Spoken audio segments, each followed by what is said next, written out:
인사가 있습니다. 우리나라는 인사할 때 뭐죠? 안녕하세요. 원래는 안녕하다는 말은 양반들끼리 하는 말이었다가 1920년대 이제 신문지상에 안녕하세요라는 말들이 쓰이면서 이제 보편적인 인사법이 되었습니다. 옛날에는 이 안녕이라는 말은 양반들 사이에서 한 말이었고, 이게 한자어예요. 중국에서는 한자어라서 우리나라의 보편적인 인사말은 아니었는데 1920년대부터 이제 사람들이 쓰면서 이제 보편적인 언어로 이제 안녕하세요. 우리가 처음에 사람들에게 인사할 때 안녕하세요라는 인사법에는 어떤 의미가 됐습니까? 좋은 인상을 상대방에게 심어주기를 원하고, 또 좋은 관계를 맺기를 원하는 거고, 또 하루 일과가 좋은 일들이 많이 일어나기를 또 바라는 뭐 그런 소망 때문에 우리가 이렇게 인사를 하는데, 중국에는 뭡니까? 중국에서는 인사를 니하오 했죠. 잘 지내셨습니까? 니하오. 프랑스는 뭐죠? 여러분 너무나도 잘 아는 요 근방 있잖아요. 봉주루. 또 일본은 니하오 고자이마스. 니하오 고자이마스. 이렇게 인사를 합니다. 인사를 해요. 여러분, 세상마다 사람들을 만날 때마다 다 나름대로 관용적인 표현의 인사법이 있는데, 그런 인사 가운데 전제 문헌으로 증명된 가장 오래된 인사법은 무엇일까요? 그것은 샬롬입니다. 성경에 보면 여러분 창세기죠. 창세기 43장 23절에 보면은 야곱이 그의 형제들을 만났을 때 위로하는 대목에서 이렇게 말합니다. 그가 이르되 너희는 안심하라 두려워 말라. 너희의 하나님 너희 아버지의 하나님이 재물을 너희 자루에 넣어 너희에게 주신 것이니라. 너희의 돈은 내가 이미 받았느니라. 이제 요셉을 팔아넘겼잖아요. 이제 기근이 들어서 식량이 없어서 아버지가 빨리 가서 애굽에 식량이 있으니까 식량 구해오라. 그래서 여러분, 이 형제들, 남은 형제들이 이제 내려가서 이제 식량을 구하는데 벌써 이제 요셉이 보니까 형제들이야. 근데 나중에 돌려보낼 때 어떻습니까? 이제 그 자루에 돈도 다 자루에다 넣어서 이제 보내니까 두려운 거예요. 분명히 돈을 주고 식량을 샀는데 자료에 그대로 있는 거예요. 그래서 이제 얘기하니까 거기 있는 사람이 하는 말이, 아유 두려워하지 마라, 안심하라. 너희 하나님이 너희들 다 이렇게 해신 거다. 거기서 또 말할 때에 이 두려워하지 말라, 안심하라 라는 이 말이 뭐냐면 샬롬이라는 표현을 썼어요. 그래서 여러분, 이 기록 문헌에 의해서 확인된, 역사 속에서 확인된 가장 오래된 인사법, 뭐 나름대로 나라들마다 관용적 표현했기 때문에 오래됐겠지만 가장 문헌으로 기록에 의해서 확인된 인사법은 여러분 3200년 전에 사해 문서가 발견이 됐는데, 거기에 이제 창세기나 성경 전문이 쏟아져 나왔지 않습니까? 거기에서 이제 우리가 이 인사법을 확인해 볼 수가 있고, 성경의 문헌을 따지면 추정건데 약 3500년으로 더 거슬러 올라가는 아주 오래된 인사법이 샬롬입니다. 여러분, 왜 샬롬, 평안이 여러분 이 3500년 동안 지금도 유대인들은 샬롬 이야기를 할까요? 그만큼 여러분 유대인들의 역사는 정말 부침이 많은 역사 아닙니까? 정말 이렇게 고난을 당한 나라도 없을 거예요. 물론 요즘에 보면 좀 상식적으로 이해하기 어려운 일들을 너무 많이 하는데, 아마도 자신들의 역사 속에서 그런 생존의 그 몸부림이 아니었는가라고 봅니다. 유태인들이 얼마나 많이 학살이 됐어요. 이 지역만 해도 세계적인 제국이 막 돌아가면서 다스렸잖아요. 아수르가 다스리고, 바벨론이 다스리고, 페르시아가 다스리고, 헬라가 다스리고, 로마가 다스리고, 세계 역사에서 모르는 사람이 없어요. 그 모든 제국이 이 지역에서 여러분 각축장이 되어졌다는 것은 정말 민족적으로 볼 땐 참 불행한 역사다, 그렇게 보죠. 그런데 또 십자군 전쟁 때 또 화풀이를 해가지고 유태인들을 대량 학살하고, 또 최근에는 이 독일에 이어서 나치에 이어가지고 600만 명이 가스실에서 그렇게 처참하게 사람을 죽이고, 이러다 보니 그들은요, 하룻밤 자고 나면 아침에 옆 사람에 샬롬, 뭐냐, 너 있니? 당장 내일이 궁금한 거예요. 오늘은 같이 있겠지만 과연 내일은 보장이 됐을까? 내일의 삶에 어떤 일이 우리에게 벌어질까? 생각지 못했던 충격적인 일들이 또 벌어지고, 또 살아가는 가족들을 또 많이 잃었잖아요. 그러다 보니 여러분, 이들의 인사법 속에는 그들의 역사가 담겨져 있는 인사가 아닌가. 2차 세계대전이 끝나자마자 학자들이 모여서 남은 인류에게 가장 적시하게 필요한 게 무엇이냐 하고 학자들이 논의했는데, 논의한 게 뭐냐? 샬롬이다. 평화다. 평화가 중요하다. 그래서 국제기구가 유엔이 만들어진 거잖아요. 뭔가 분쟁을 좀 종식시켜야 된다. 다 같이 나와가지고 모여가지고 논의하자. 서로 소통을 하자. 그러면 이제 전쟁이 잦아들 거라고 생각했는데, 또 그렇게 제안한 나라가 또 침략하고 나라들마다 약속을 다 안 지키고 힘의 논리에서 움직이는 세상을 우리에게 보여주고 있습니다. 오늘 제가 여러분에게 이 말씀을 드리는 것은, 오늘 사도 바울은 데살로니가 후서의 편지를 끝내면서 마지막으로 성도들을 향한 간절한 바람을 고백하고 있는데, 그게 뭐냐? 오늘 16절에 보죠. 평강에 주께서 친히 때마다 일마다 너희에게 평강 주시고 주께서 너희 모든 사람과 함께 하시기를 원하노라. 이제 데살로니가 군서가 끝납니다. 사도 바울이 데살로니가 지역에 보낸 편지만 무려 2편의 편지를 보냈죠. 데살로니가 전서는 5장, 데살로니가 후서는 3장.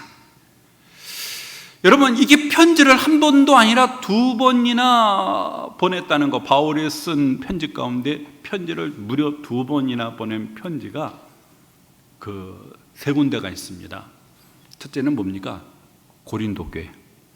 고린도 교회는 고린도 전서와 그리고 후서 2번 편지를 보냈죠. 또 어떤 게 있습니까, 여러분? 목양 편지라고 하죠. 목양 편지. 개인에게 보낸 건데 누굽니까? 에베소 지역에서 목회하고 있는 디모데에게. 그 디모데 전서 후서라고. 물론 이제 여러분 베드로 전서 후서 베드로. 근데 베드로는 베드로의 목양지에서 보낸 거니까.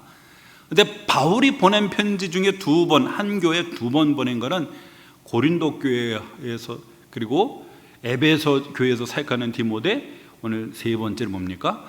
데살로니가 교회에 2번 편지를 보냈어요. 편지를 여러분 2번이나 보낸 거는 그만큼 이 교회가 부침이 많은 교회였다는 사실이죠. 디모데가 에베소 지역에서 목회를 하고 있을 때 이 갑자기 이상한 거짓된 가르침을 가르치는 자들이 교회를 와서 막 혼란하게 만드는 거예요. 원래는 디모데를 데리고 같이 선교 여행을 가야 되는데, 이렇게 내버려 두면 이거 좀 있다가 이들이 이 교회를 장악하겠다. 그래서 바울이 미안하다. 남은 나 홀로 가야 돼. 너는 여기 좀 남아라. 남아서 좀 일을 정리했으면 좋겠다. 그래서 거기서 이제 장로하고 집사를 세우게 하죠. 만약에 그냥 가버리면은 무주공산이 되고서 자기들이 교회로 완전 접수할 수가 있어요. 그러니까 빨리 이 교회를 이제 이끌 지도자를 세워서 장로하고 이제 집사 조건을 딱 15가지 되면서, 그리고 집사는 8가지 정도 제시하면서 빨리 장로하고 집사를 세우고 거짓된 가르침을 못 가르치게 하라, 언금하라. 그러면서 이제 바울이 디모데에게 당부를 하죠. 여러분, 고린도 교회는 어떻습니까? 문제 종합 선물 세트예요. 이렇게 문제가 많은 게 없어요. 예? 교회가 분쟁이 일어나가지고 서로 갈라져서 싸우고, 교회 안에서 아버지 아내, 거기서 교회 안에는 아내가 이제 본부인이 아니고 첩입니다. 근데 그 어머니 아내하고 또 음행을 저지르는 사람, 또 사소한 문제인데 법정에 가가지고 서로 그걸 가지고 고소고발하는 사람도 있지 않나? 또 교회 안에서 은사를 가지고 나는 방언했다면서 자기가 방언한 거를 우월감에 빠져가지고 다른 은사하는 사람을 막 폄하하는 뭐 이런 사람들도 있고, 부활에 대해서 과연 육체가 부활할 것이냐 뭐 이런 이 의문을 제기. 문제 종합 선물 세트예요. 그러다 보니 사도 바울이 이 문제를 바로잡기 위해서 이대로 내버려 두면 교회가 그냥 4분 5厘로 교회가 나눠지는 거잖아요. 그래서 편지를 2번이나 아주 상세하게 이 문제를 다루면서 보낸 게 고린도 전후서입니다. 여러분, 데살로니가 이 지역에 편지를 2번이나 보낸 이유가 뭡니까? 이 교회는 신생교회입니다. 세워진 지가 얼마 안 되는 신생교회예요. 근데 바울이 이 지역에서 짧게 거의 3개월 정도밖에 안 되는 짧은 선교 기간을 하고 쫓겨났지 않습니까? 갑자기 폭동이 일어나가지고. 근데 이 성도들이 신앙이 되게 여린 성도들이에요. 좀 더 진리를 숙련시켜야 되는데 숙련시킬 수 있는 시간이 짧았습니다. 그러다 보니 거센 핍박에 놓여있는 성도들, 또 교회 안에서 이미 부활이 지나갔다라면서 이상한 종말론에 오해에 빠진 사람들, 이거 바로 잡아줘야 되거든요. 그러다 보니 사도 바울이 편지를 두 번 썼다는 것은 그만큼 교회의 상황이 녹록지 않았다는 것을 우리에게 말해주고 있는 것이죠. 그래서 여러분, 오늘 이 데살로니가후서 이제 마지막 대목입니다. 이제 데살로니가 3서가 오는 것도 아니에요. 이제 마지막으로 끝나는 이 시점에서 바울이 마지막으로 남기는 말이 뭡니까? 평강의 주께서 친히 때마다 일마다 너에게 평강을 주시기를 원한다. 오늘 사도 바울이 평강을 빌고 있어요. 여러분, 왜 평강을 빌까요? 이 교회가 가장 절실한 게 뭐냐면 평강입니다. 평강. 거센 핍박 아래서 조롱과 모욕과, 또 때로는 끌려가서 신문을 당하기도 하고, 직장에서 쫓겨나기도 하고, 공동체 안에서 조리돌림을 당하기도 하고, 그리고 이유 불문하고 구타와 폭행을 당하기도 하고, 정말 여러분, 신앙생활 하기 너무 최악의 상황입니다. 이런 상황이 되면은 대부분 인간은 심리적인 존재이기 때문에 여러분, 어디에 타격을 보게 됩니까? 심리적으로 위축이 되고 불안과 염려에 빠지기 쉽단 말이에요. 물론 데살로니가 교회 성도들이 그런 거는 아니에요. 바울의 믿음의 역사가 있고 사랑의 수고가 있고 그리고 소망의 인내가 있는 교회입니다. 이건 하나님의 작품이죠. 하나님의 역사고. 그렇지만 이들은 뭡니까? 이들은 인간이에요. 인생입니다. 연약한 육체를 갖고 있는 인간입니다. 그들에게 바울이 간절히 원하는 건 뭐냐? 정말 하나님의 그 평강이 그들 가운데 풍성하기를 바라는 사도 바울의 이 소망이 담겨져 있는 말씀이라고 하는 사실이죠. 여러분, 평강이라는 게 뭘까요? 평강이라는 것은 여러분, 사도 바울이 교회들마다 편지를 쓸 때마다 항상 여러분 관용적으로 등장하는 게 평강입니다. 에이레네. 여러분, 사도 바울이 13개 편지를 썼는데요, 그 편지들을 보면은 항상 여러분 편지할 때 문안 인사가 어떻게 나옵니까? 하나님 아버지와 주 예수 그리스도의 뭐라고요? 은혜와 평강이 너에게 있을지어다. 평강이, 은혜와 평강 항상 빠지지 않는 거예요. 그리고 여러분, 오늘 데살로니가 후서 3장 16절에서만 평강을 얘기하는 게 아니에요. 그 앞에 여러분 데살로니가 전서 5장 마지막에도 보십시오. 23절에 평강의 하나님이 친히 너희를 온전히 거룩하게 하시고 또 너희의 온 영과 혼과 몸이 우리 주 예수 그리스도께서 강림하실 때에 흠없게 보존되기를 원하노라. 데살로니가 전서에도 평강의 하나님께서. 근데 오늘 본문하고 좀 차이가 있어요. 그 차이가 뭐냐면 데살로니가 전서 5장 여러분 23절에는 평강의 하나님이라고 말하는데 오늘 본문은 뭐라죠? 평강의 주께서. 그리고 원문을 보면 강조하고 있어요. 아우토스라는 지시대명사가 등장하면 강조해요. 그래서 우리는 뭐라고 하죠? 평강의 주께서 이거를 친히 평강의 주께서 친히 이걸 강조하고 있어요. 여러분, 이 평강의 이 주라고 하는 표현, 여러분 이 아주 오래된 성경이 있어요. 70인경이라고 하는 성경이, 헬라어 성경. 옛날에 이제 고대에 이제 헬라 제국이 통치하면서 이제 헬라 제국이 다스리다 보니 공용어가 당연히 헬라어일 수밖에 없잖아요.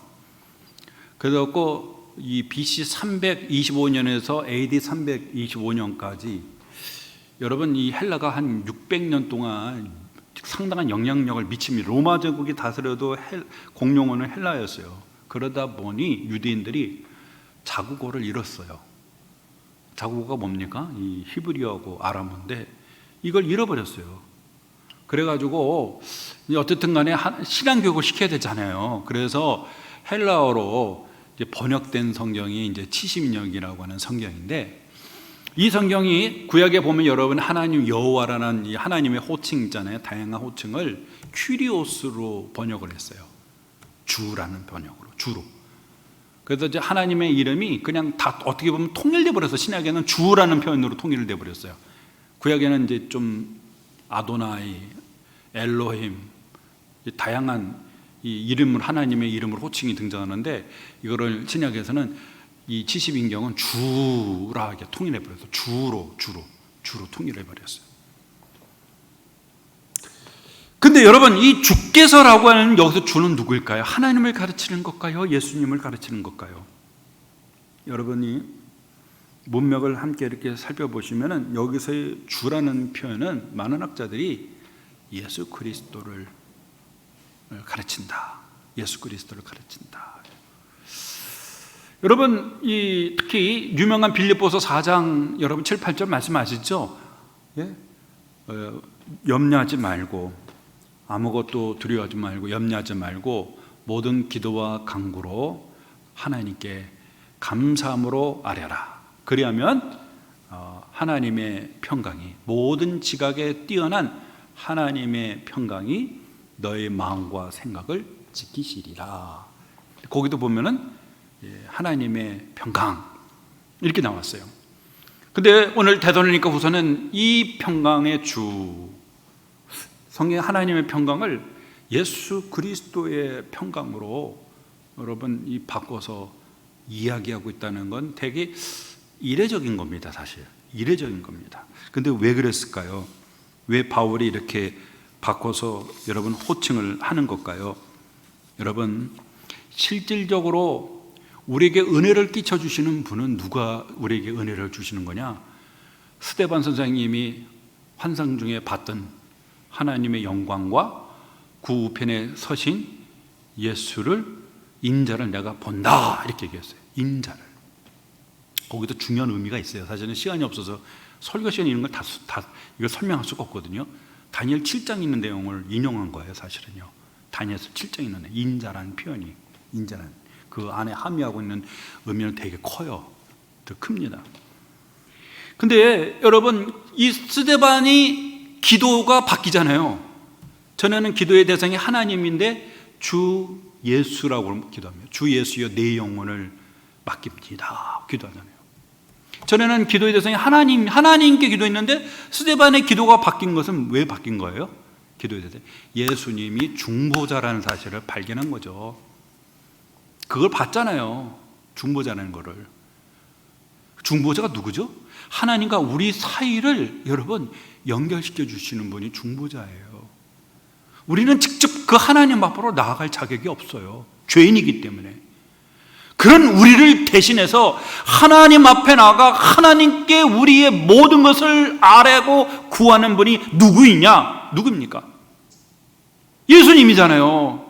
누가복음에 보면은 베드로가 내가 정말 주님이 어디를 가든지 내 목숨을 바치겠다고 하니까 주님이 시몬아 시몬아 사단이 밀 까부리라고 네 영혼을 청구했으나 어떻게요? 내 믿음이 떨어지지 않도록 내가 간구했으니 너는 돌이킨 후에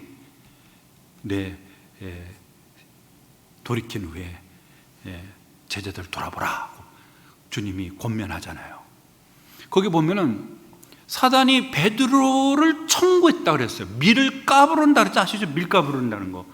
이게 쭉쭉이냐 알곡이냐 이거를 까부르는데 누구를 지금 사단이 지금 대범하게 하고 있다는 거예요? 베드로였어요. 베드로의 영혼이 파손되느냐, 사단의 집중 공략을 받는데 믿음이 파손되지 않도록, 믿음이 떨어지지 않도록 누가 나섰다는 겁니까? 예수님께서. 내 믿음이 떨어지지 않도록 내가 너를 위해서 구하였다라고 말하잖아요. 주님이 중보 사역을 하신 거예요. 하나님 앞에. 그래서 베드로의 믿음이 파손되지 않았던 겁니다.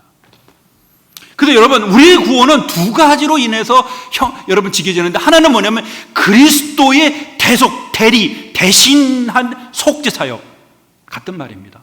주님의 대속이라고 말하죠. 대속이 줄임말이잖아요. 대리적 속죄, 대신적인 속죄. 우리를 대신해서 주님이 우리 죄를 위해서 속죄하신 것을 속죄, 대속이라고 말하잖아요. 두 번째 뭐죠? 중보사역입니다. 주님의 그 중보사역, 주님의 하나님의 보좌에서 중보가 아니었다면 우리는 구원을 얻을 자가 없어요. 끊임없는 이 세상과 사단의 공력을 받고 있고, 우리 내면에 있는 죄의 공격을 받고 있는 우리의 이 신앙, 이 믿음이 보존되는 것은 우리 예수 그리스도의 중보의 사역입니다. 대속과 중보, 이 두 가지의 주님의 사역으로 저와 여러분의 구원이 담보가 되는 겁니다. 이걸 아셔야 돼요, 여러분이. 그래서 여러분, 지금 이 시대를 어떤 시대라고 말하냐면, 그리스도께서 하나님의 보좌 우편에서 하나님의 모든 전권을 다 위임받아가지고 그 유명한 시편 110편 1절 말씀, 원수를 네 발 아래 발등상이 되게 하기까지 너는 내 우편에 있으라. 그 말이 뭐예요? 원수가 누구죠? 사단이잖아요. 사단을 발판에다가 발 아래다가 둔다는 거 완전한 패배잖아요. 그때까지 뭐라고요? 우편에 앉아 있으라는 것은 뭡니까? 통치 사역을 말하는 겁니다. 주님이 다스리는 거예요. 그래서 주님의 통치가 시작이 된 게 언제냐? 사도행전 2장의 사건입니다. 사도행전 2장에서 성령이 충만하게 임해서 120명의 제자들이 하나님의 큰 일을 방언할 때 사람들이 미쳤다라고 막 그랬잖아요. 야, 술 취했다고 미쳤다고 했을 때 베드로가 일어나서 그거 아니다, 요엘서를 딱 인용하면서 요엘서의 예언이 지금 성취된 거다 라면서, 그렇다면 이 성령은 누가 줬냐? 너희들이 잡아 죽인 그 예수가 하나님의 보좌 우편에서 주 왕과 그리스도가 돼서 너희들이 보는 이 성령을 누가 내려주셨다고요? 그분이 보내신 것이다 하고 베드로가 설교하지 않습니까? 이게 바로 주님의 통치 사역의 시작이었어요. 시작. 그리고 주님이 지금도 마지막 종말 때까지 누가 다스리는 겁니까? 주님이 중보 사역을 다스리고 있다는 사실이에요. 중보를. 여러분, 오늘 사도 바울이 뭡니까? 평강의 주께서라고 말하겠어요. 그럼 이 평강을 누가 주시느냐? 중보 사역을 담당하시는 누가 주시느냐? 예수 그리스도께서 주시는 거라는 거예요. 주시는 거라는 거예요. 이 평강은. 여러분, 예수님께서 요한복음 14장 27절에 말씀하셨잖아요. 내가 너에게 평안을 주노라. 이 평안은 어디요? 세상이 주는 것과 세상에 있는 평안과 다르다고 얘기했어요. 세상에도 평안이 있어요, 여러분. 여러분, 우리의 평안, 세상에서의 평안은 어떤 평안일까요? 세상의 평안은 환경이 좌지우지됩니다. 일단 환경이 어려움이 없어야 돼요. 때로는 우리의 마음을 불안하게 만드는 게 뭡니까? 여러분, 우리들의 마음을 불안하게 하는 게 뭐죠? 우리는 대체로 먹고 살아야 되기 때문에 뭘 먹을까 마실까? 경제적인 거죠. 경제적으로 압박을 받고 혹은 빚 독촉을 자꾸 받으면 우리들의 마음이 불안합니다. 그죠? 또 하나는 뭐죠? 갈등이죠. 갈등. 서로 이해관계가 달라가지고 남편과 아내가, 그리고 부모와 자식이 서로 갈등하게 되면 여러분, 마음의 평강을 잃어버립니다. 또 우리의 평안을 해치는 게 뭘까요? 건강이죠. 건강. 오늘 병원에 가서 딱 진료를 받았는데 탁 나오는 게 암입니다. 제가 이 얘기를 또 여러분에게 말씀을, 예? 근데 사실은 솔직하게 제가 이 판정을 저도 받았을 때요, 저는 불안함이 없었어요. 솔직히 죄송한데, 아유, 잘 됐다. 그냥 이 세상 떠나는 게 마음 편하겠다. 이만 하다가 진짜 집에서 쫓겨난 줄 알았어요. 이기적인 사람이라고. 자기만 생각한다고. 남아있는 사람들, 가족돈 생각 안 하고 자기 마음만 편할 줄. 또 생각해 보니까 그러네요. 또 저에게 주신 의무와 책임도 있는데 그걸 그렇게 생각하면 또 남아있는 사람들한테는 또 대단히 참 배신감을 또 줄 수 있는 거잖아요. 근데 진짜 하나님의 은혜입니다. 제가 치수가 일정하게 지금 유지되고 있어요. 치수가. 물론 우리 성도님들이 저에게 좋은 거 이렇게 주시거든요. 그것도 효과를 보고 있는 것 같아요. 의사 선생님은 여쭤보니까 아유 그거 안 돼요. 제가 한번 해봐서 임상성 실험해보니까 효과는 있는 것 같아요. 그 라인 안에서 일정하게 유지가 되는데 의사 선생님이 놀랍다. 당장이라도 저는 지금 응급실로 들어가야 될 사람이거든요. 언제든지 밤마다 이상이 생기면 바로 전화하라고. 우리나라 암 최고 전문가입니다. 그 분야에서는. 글로 제가 의사 선생님 병원에서 그쪽으로 위탁을 보낸 건데, 근데 그분이 하는 말이 언제든지 새벽이든 몸에 이상이 생기면 무조건 응급실로 오라고 했는데, 그렇게 말한 지가 2년이 됐어요. 그렇게 말한 지가 2년 됐는데 의사 선생님이 보더니 이거 치수가 또 떨어져 가네요. 이렇게 왜 치수가 떨어지지? 아무튼 웃으면서 하는 말씀이 선생님 더 지켜봅시다. 우리 2년 지켜봤는데 오자마자 바로 다음 달 그렇게 얘기했던 선생님이 지금까지 우리 기다렸는데 그냥 지켜봅시다. 근데 조금씩 개선되네요. 그렇게 좋은 말씀 주세요. 몸에 저는 통증이 없어요.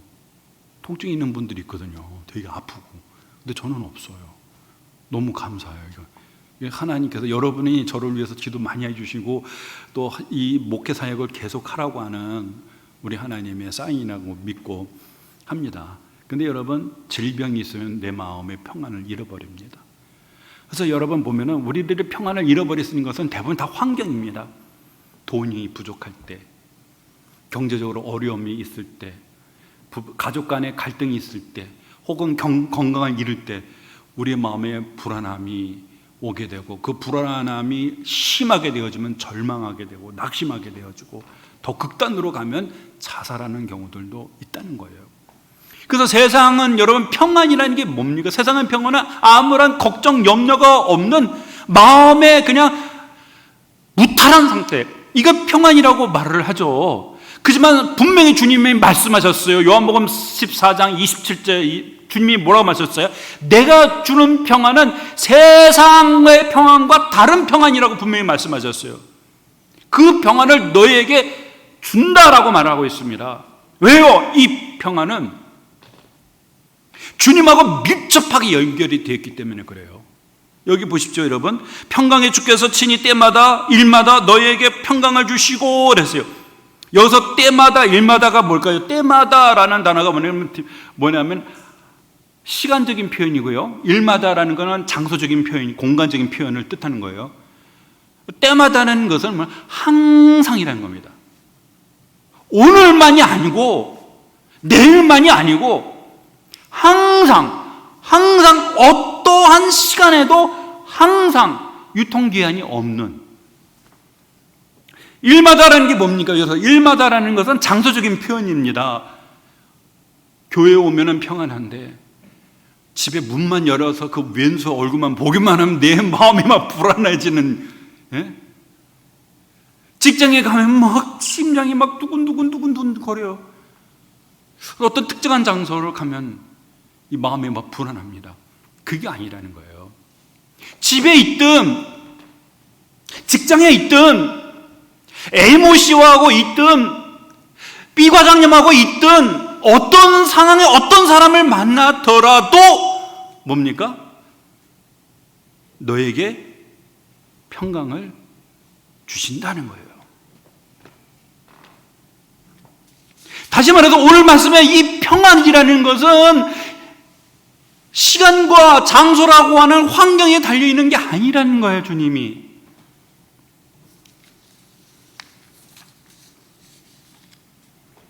왜 그럴까요?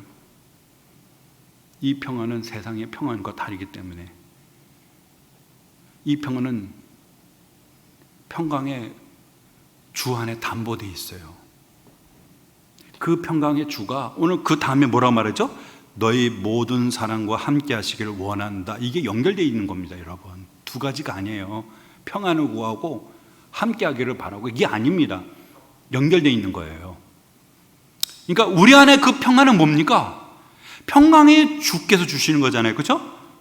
평강의 주께서 주시는데 그분이 주려면 어떻게 됩니까? 때마다 일마다 우리가 평강을 누릴 수 있는 것은 그 평강의 주가 우리와 함께 할 때 우리가 평강을 누릴 수가 있는 거예요. 그분이 우리와 함께 할 때예요. 그분이 우리와 함께 할 때. 그래서 여러분, 이 이사야서에 보면은 이런 말씀이 있죠. 이사야서에 보면은 여러분 그 23장 3절일까요? 이사야서에 이런 말씀이 있습니다. 어떤 말씀이냐면 주께서 26장 3절에 주께서 심지가 경고한 자를 평강의 평강으로 지키시리니 라고 했어요. 평강의 평강으로 지킨다 그래서 이게 뭐예요? 넘치는 평강이죠. 누가요? 주께서 심지가 경고한 자다 그랬어요. 심지가 뭐죠? 한자적인 표현이잖아요. 여러분 옛날 호롱불에 보면 심지가 있잖아요. 견고하게. 근데 때로는 이게 잡았는데 쑥 빠지는 경우도 있어요. 불량품. 예? 근데 어떤 거는 좀 줄여보려고 이렇게 잡아당겼는데 안 뽑혀요. 견고한 거죠. 그 다음에 이렇게 설명합니다. 이는 그가 주를 의뢰함이니이다. 심지가 견고한 사람이 어떤 사람이에요? 주님을 의뢰하는 사람이에요. 주님을 의뢰하는 사람에게 평강의 평강으로 지키신다는 겁니다. 지키신다는 거예요. 여러분 우리 빌립보서를 한번 볼까요? 빌립보서 우리 4장 8, 9절입니다. 빌립보서 이 한 구절만 보고 말씀을 정리하겠습니다. 빌립보서 4장입니다. 그 유명한 말씀 우리가 잘 아는 빌립보서 4장 6절에서 7절이죠.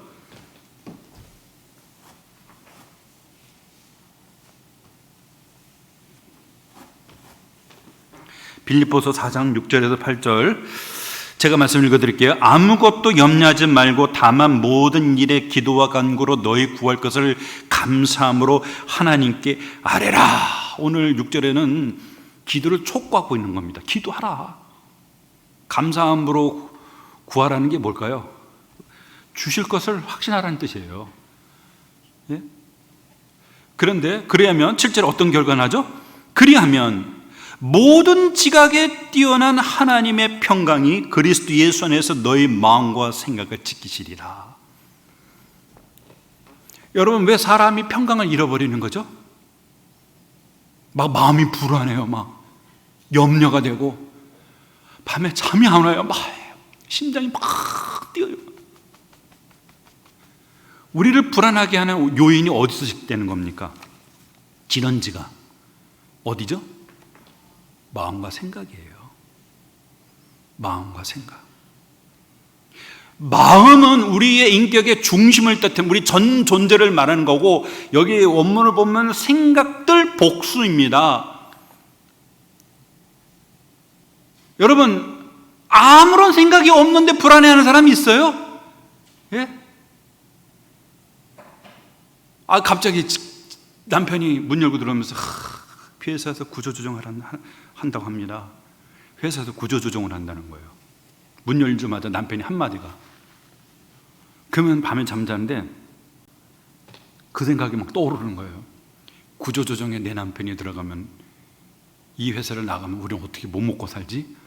애들은 지금 한참 돈 들어갈 때고 학교 다녀야 되는데 밤새도 그 생각이 머릿속에서 맴맴맴맴 도는 거예요. 맴맴맴맴 도는 거예요. 그러면 그 다음에 나타나는 게 뭡니까? 마음에 불안하죠. 막 불안하고 아침에 눈이 시뻘개가지고 몰빼미처럼 돼가지고 잠을 못 자서 하루 종일 잠을 못 자가지고 밥맛도 떨어지고 스트레스 너무 하고 어떤 귀도 안 들려요. 막 너무 스트레스 받아가지고 막 글도 운전을 하는데 자동차 사고가 날 뻔했어요. 거기 사로잡혀가지고 막 예? 그리고 갑자기 애들한테 막 짜증이 나고 막 화를 내고 막 왜 그럴까요? 이 불안과 염려가 어디서 시작된 거예요? 마음과 생각이에요. 예? 이것 때문에 우리가 불안한 거거든요. 그런데 오늘 본문에 평강의 하나님이 우리의 그 불안해하는 마음과 생각을 보죠. 예? 지킨다는 거. 이 지킨다는 게 군대 용어잖아요. 파수한다, 보초습니다. 막사에 적이 침략하지 못하도록 빽 눌러가지고 군인들이 지키는 것을 사용하는 단어를 썼어요. 우리의 마음과 생각에 그 우리를 불안하게 하는 또 사단이 쏘는 화살과 수많은 환경의 그 변화들과 여러 가지 다양한 문제거리들을 우리의 마음을 흔들지 못하도록 누가요? 하나님의 그 평강인데 그 평강이 뭐죠? 모든 지각에 뛰어난 평강이라 했어요. 모든 지각이 이게 이해할 수 없다는 게 아닙니다. 우리의 이해의 한계를 넘어간다는 뜻이에요. 여러분들 물건을 이렇게 놓을 때 보면은 자루에 놓는데 차고 넘쳤어요. 발로 막 밟았어요. 막 쿵쿵쿵 거렸어요. 흔들었어요. 최대한 놓는데도 뿔룩 튀어나온 거예요. 다 놓지를 못했어요.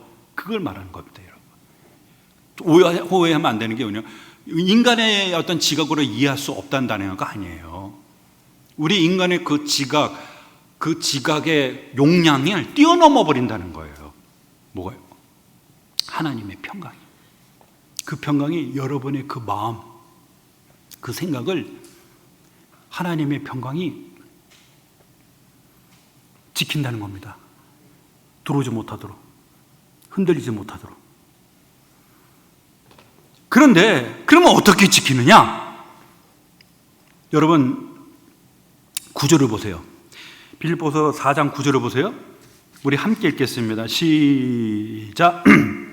너희는 내게 배우고 받고 듣고 본 바를 행하라. 그러면 평강의 하나님이 너희와 함께 계시리라. 여러분, 우리 그 불안하게 만드는 그 마음과 생각을 잃어버릴 때 그때 이제 우리가 평강을 상실하는 거거든요. 그러면 우리의 마음과 생각을 모든 지각이 뛰어난 하나님의 그 평강이 우리를 지켜주시는데 중요한 관건이 뭐예요? 그분이 항상 우리와 같이 있어야죠. 그분이 우리와 함께 있어요. 그래서 데살로니가 후서에 그 다음에 사도 바울이 뭐라고 말한 겁니까? 주께서 너희 모든 사람과 함께 하시기를 원한다고 말한 거죠. 주께서 그분이 우리와 함께 임재해 계셔야 되는 거예요. 우리의 어떤 개인의 의지력이 있는 게 아니라는 겁니다. 우리 개인의 의지력이 있는 게 아니에요. 예? 모든 지각 뛰어난 하나님의 그 평강, 그 하나님이 평강의 주께서 임재하셔서 우리 가운데 같이 거하실 때 평안한 겁니다. 뭘 먹어야 될까? 당장에 지금 막 독촉이 와요. 그런데 하나님이 은행장이에요. 은행장이 내 손을 자꾸 같이 잡고 있어요. 그러면 여러분 마음에 불안이 있겠어요? 예? 재벌이 이건희 회장님 좀 돌아가셨지만 그분하고 내가 같이 있어요. 그러면 돈 없다고 막 월세가 어떡하지? 임대료 어떻게 내지? 그런 마음에 불안이 있겠어요? 예? 없죠. 예? 막 북한이 막 핵으로 막 협박하려고 그래요. 그런데 트럼프가 우리 집에 있어요. 트럼프가 여러분 보셨잖아요. 일어나다가 벙커버스트를 6번 쐈잖아요. 그럼 북한의 김정은이가 함부로 할 수 있겠어요? 중요한 관건은 하나님이 우리와 함께하는 거예요. 그래서 함께하기 위해서 뭐라고 하는 거죠? 그리하면 그 앞서서 조건이 있죠. 그리하면 평강의 하나님이 너희와 함께한다 그랬잖아요. 그럼 어떻게 하면 하나님이 우리와 함께합니까? 보십시오. 너희는 내게 배우고 받고 듣고 본 바를 행하라 했어요. 그리하면 평강의 하나님이 너희와 함께한다라고 말합니다. 그러면 내게 배우고 받고 듣고 본바가 뭘까요? 이게 중요하지 않습니까? 시간이 없어서 마지막 말씀으로 매듭짓겠습니다. 복음이 우리를 뒤따라오는 부산물이 아니라, 복음이 지금 바울이 와서 이 교회에 와서 빌립보 성도들에게 보여줬잖아요. 전해주고 보여줬잖아요. 이 복음에 지배를 받으라는 겁니다. 나를 따라오는 부산물이 아니고 덤으로 오는 깍두기가 아니에요. 깍두기가 아니라 내게 배우고 받고 듣고 본바를 행한다라는 것은 삶의 실천이잖아요. 그렇죠? 지배를 받으라는 거예요. 복음의 지배를 받으라는 거예요. 진리의 지배를 받으라는 거예요. 그리하면 평강의 하나님이 뭡니까? 너희와 함께 한다는 거예요. 그럼 끝난 거예요. 끝난 거예요. 여러분, 그 앞에도 6절 7절에 보면은 그리하면 모든 지각에 대한 하나님의 평강이라고 말했죠. 그리하면. 그러면 조건이 있는 거잖아요. 그 앞에 있는 여러분 6절이 바로 그 조건이잖아요. 이 조건을 충족하면 그리하면 모든 지각에 뛰어난 하나님의 평강이 그리스도 예수 안에서 너희 마음과 생각을 지켜주신다고 그랬잖아요. 그러면 그 조건이 뭐예요? 아무것도 염려하지 말고 다만 모든 일에 기도와 간구로 너희 구할 것을 감사함으로 하나님께 아뢰. 이게 뭐예요? 기도잖아요. 기도는 하나님의 임재 가운데 들어가는 시간이에요. 여러분, 기도가 하나님의 임재 속으로 들어가는 게 기도예요. 우리의 생각과 마음이 하나님의 임재 속으로, 하나님 속으로 들어가 있으면 하나님의 지배를 받고 있잖아요. 하나님이 지배를 하고 있다면요, 우리의 마음과 생각을 누가 지배를 할 겁니까? 하나님이 지배한단 말이에요. 그럼 절대로 불안에 떨 수가 없어요. 구세군의 창시자인 카펜터, 그 부부가 정말 군대복을 입고, 영국 사회가 되게 어려웠어요. 그 당시 빈부격차가 막 산업화되면서 빈부격차가 막 커지면서 잘 사는 사람이야 뭐 잘 살지만 가난한 사람들, 신발도 없어가지고 그 런던 다리 밑에서 얼마나 구걸하는 사람들, 그들을 정말 전투적으로 구제하자, 그리스도의 복음으로 그들을 돕자. 그게 구세군입니다. 정말 그 하나님의 선한 운동이죠. 근데 이 두 부부가 정말 군인 정신, 투철한 군인 정신으로 헌신하는데 그 딸이 장티푸스에 걸렸어요. 그 당시 장티푸스에 걸리면 거의 죽습니다. 근데 이 부부가 하나님 앞에 기도를 하는데 그 기도의 내용이 뭐냐면, 하나님 내 딸 구해주세요, 치료해주세요가 아니라 두 부부가 얼마나 하나님께 사로잡혔으면 하나님의 뜻대로 되기를 원합니다. 모든 거 하나님께 맡기겠습니다. 근데 그 딸이 죽었어요. 하나밖에 없는 딸, 얼마나 참 마음이 아프고 찢어지겠습니까? 그런데 이 두 부부가 한 말이, 여보, 정말 우리들이 생애에 가장 귀한 것을 우리가 잃었는데 왜 오늘 아침에 내 마음은 이렇게 놀라운 평안이 내 속에서 일어나는 것인지 모르겠다고. 내 마음에. 나도 그래요. 왜? 기도할 때 정말 하나님 내 딸 살려달라고, 고쳐달라고 구할 수 있는데 초질관 기도가 하나님의 뜻대로 되기를 원합니다. 그런데 그 마음에 그 놀라운 그 평안, 그 그리스도의 평안이.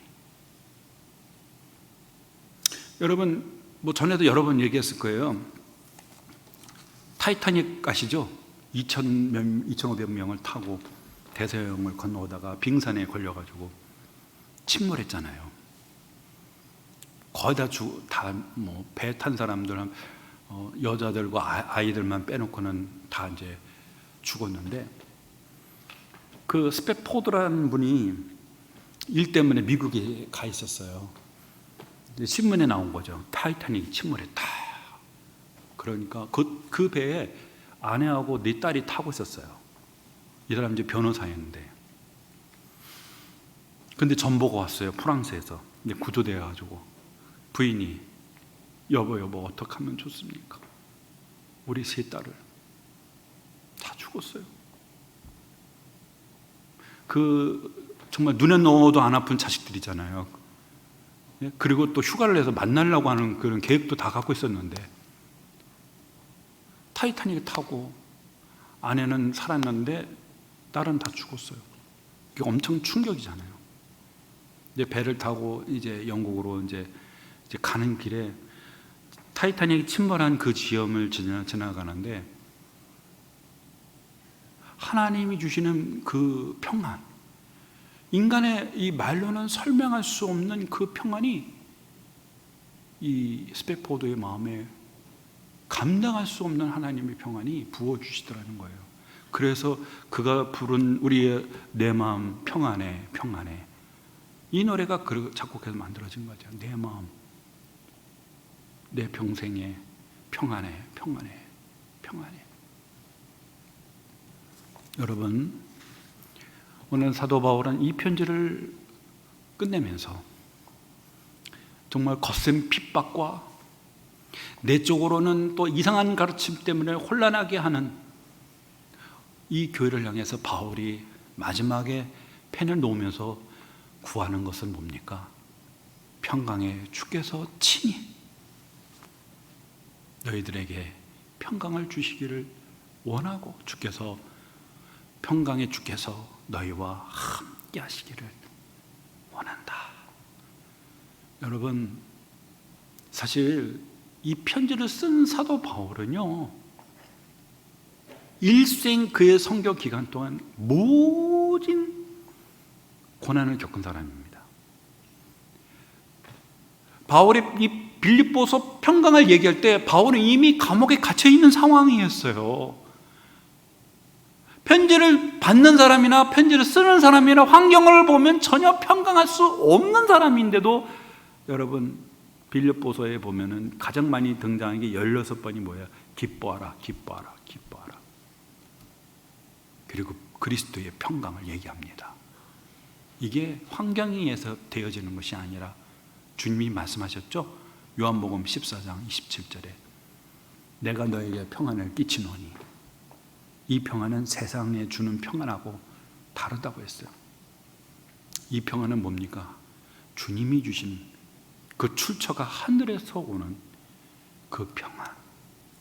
그러니 내가 너를 떠난다고 너희들 불안히 염려하지 마라. 하나님이 너희들에게 이 평안을 주실 거예요. 그래서 주님이 부활하자마자 다락방에 두려워 떠는 제자들에게 제일 먼저 하시는 말씀이 뭡니까? 너에게 평안이 있을지어다. 이 평안이 오늘 이 자리에 함께하는 여러분의 성도들의 삶 속에 풍성히 임하는 저와 여러분 되기를 주의 이름으로 축원합니다. 기도하겠습니다. 하나님 아버지 감사합니다. 오늘 하나님의 진리의 말씀을 통해서 영적인 교훈과 깊은